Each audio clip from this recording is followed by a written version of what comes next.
So I'm at my local park that I come to not too often. Like last spring, summer I was here. I came here like 90% of the time. I just dropped off my daughter and her friend at a different friend's house this morning around 8 a.m. So decided to just before I head home, I'm just gonna come over here, just sit down for a few minutes, walk around the park. I am a little nauseated, which happens to me like during the morning hours pretty often, which is pretty common for me.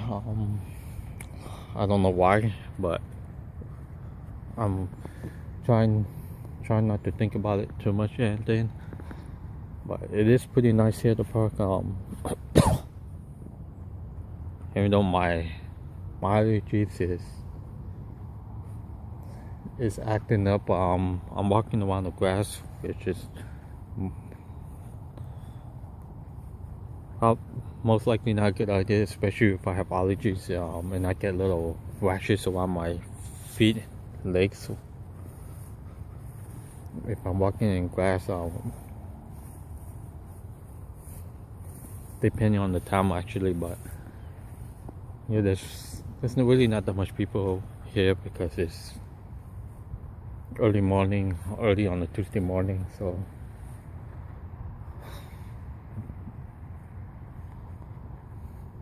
but it does feel good just coming out here, walking around.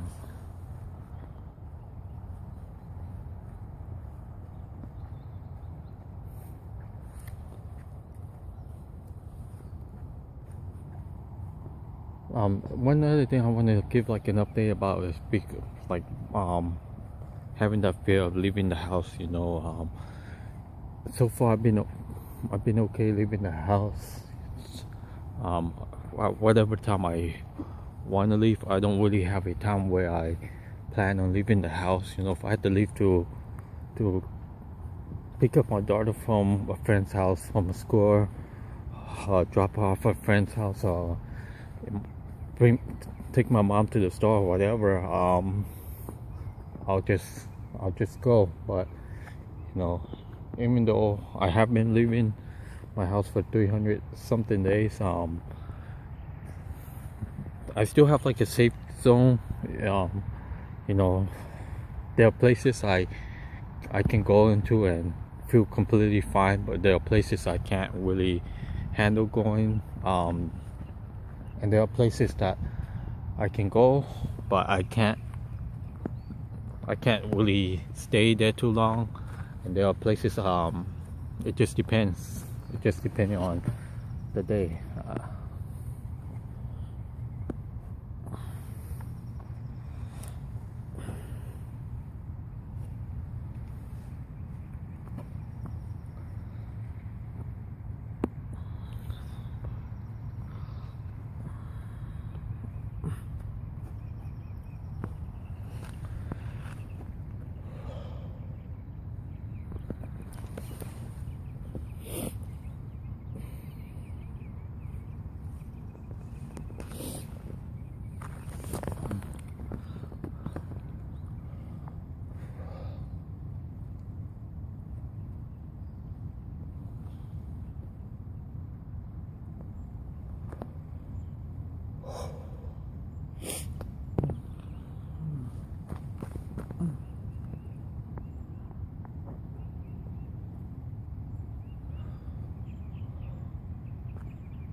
Yeah, so like I say, it just depends on the day, the time where I'm going and stuff. Is how my body feels. Sometimes if I feel extremely tense, it's harder for me to go to a place that makes me panicky.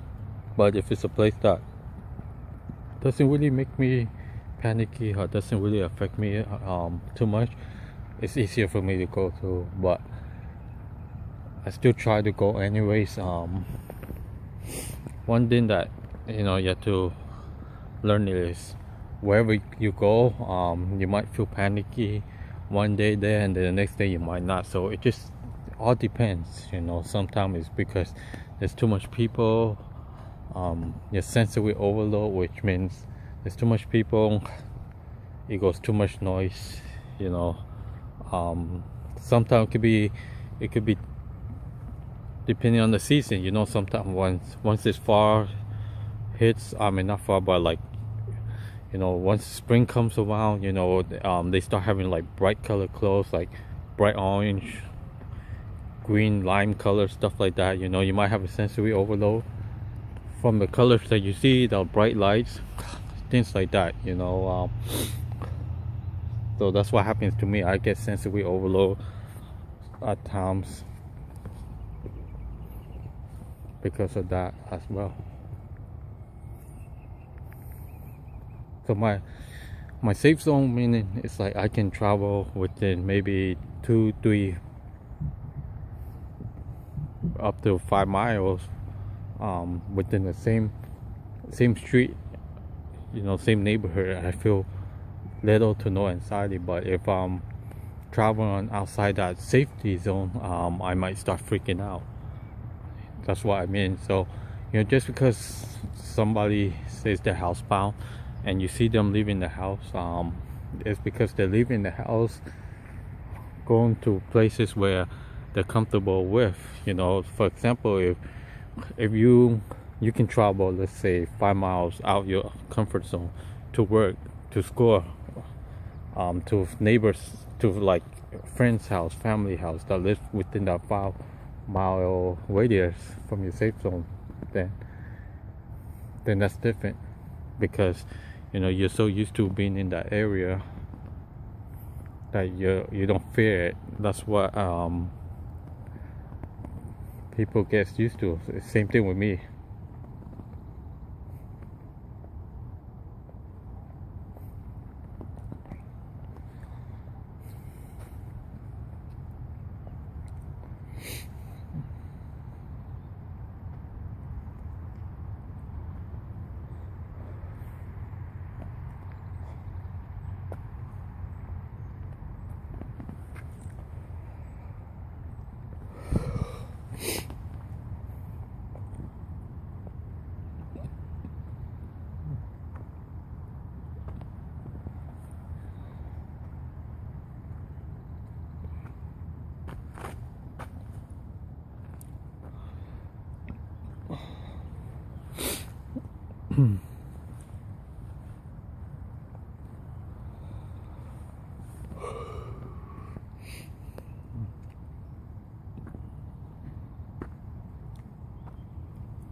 So yeah, like I was saying, everyone has like a different safety zone area. Some of us can travel 10 miles. Within that 10 miles, like you can go to school, you can go to work, go to like the shopping center, whatever, within that 5-10 miles radius. So being housebound is different for everyone. There's some of us could travel 5 miles, 10 miles, some of us 1 mile, some of us like 1 block, 2 blocks. So it just really depends.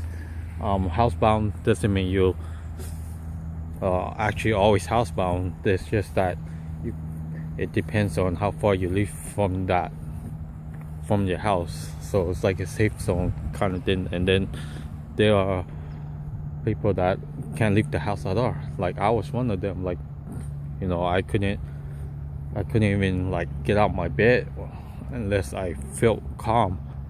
No, I couldn't go near the front door. I couldn't even go to the couldn't go to my backyard. I couldn't even make it to the kitchen to go to my backyard. So, being housebound, having you have to like expand your comfort zone, and then once you expand your comfort zone by every block or two, then you feel more comfortable being outside.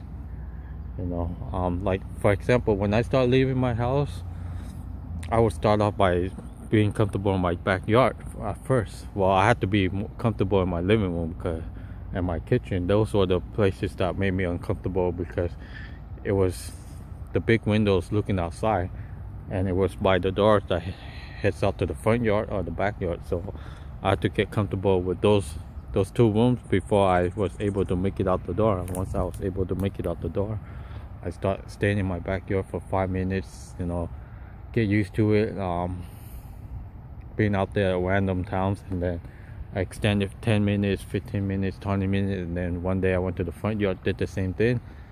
Then that's when I started walking to my neighbor's house, when my neighbor was asking can they borrow like a ladder, asked me how I was doing.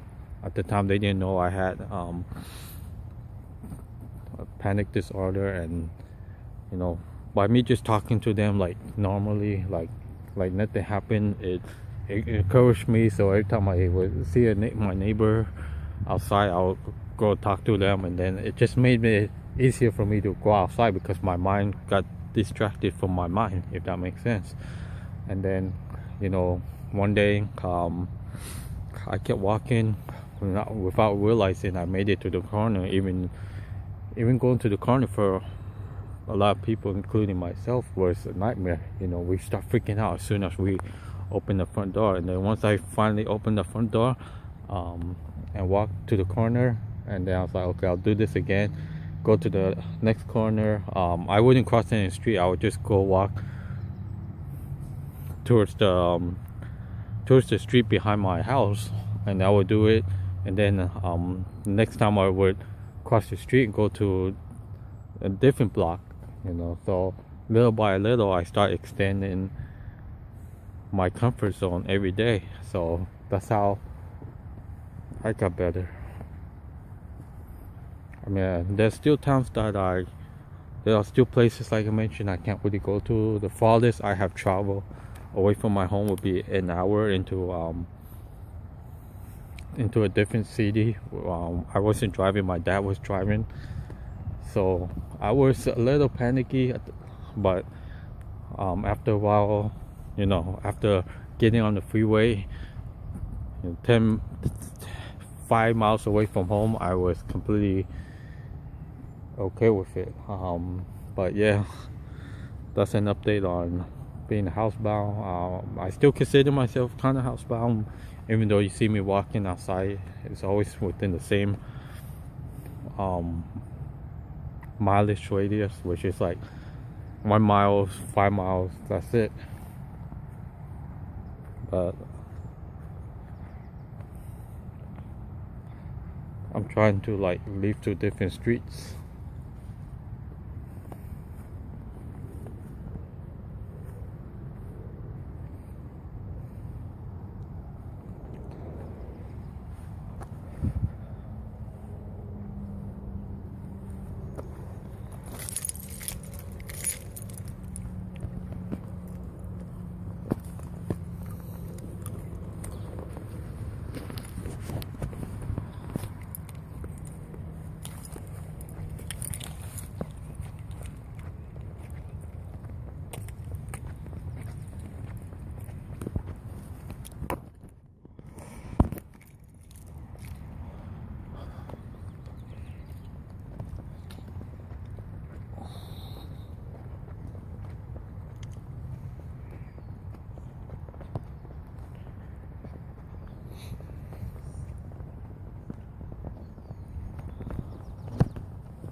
So anyways, that's just an update. I'm about to head back home right now.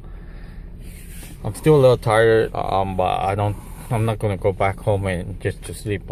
I'm just gonna get something to eat at home, and just relax for a little bit, and most likely I'll probably go for another walk later. But this really depends. I don't know what time I'll leave, but I think I'll just go for another walk later on the day. Same block where I normally go by. I do try to, even though I go to the same block, I try to go on to like different streets that I haven't really walked to, because it doesn't really lead me anywhere besides going in circles. But that's still expanding my safe zone, because like the more I go into the streets that I don't really go into, it helps me out, because letting myself see like different neighborhoods, even though it's only 3, 4, or 5 blocks away, but it extends my comfort zone, so I can push my comfort zone like farther south, farther north, east, west, whatever it is. But yeah, I'm heading home right now. My house is only a couple of blocks away from where I am. That's pretty much it.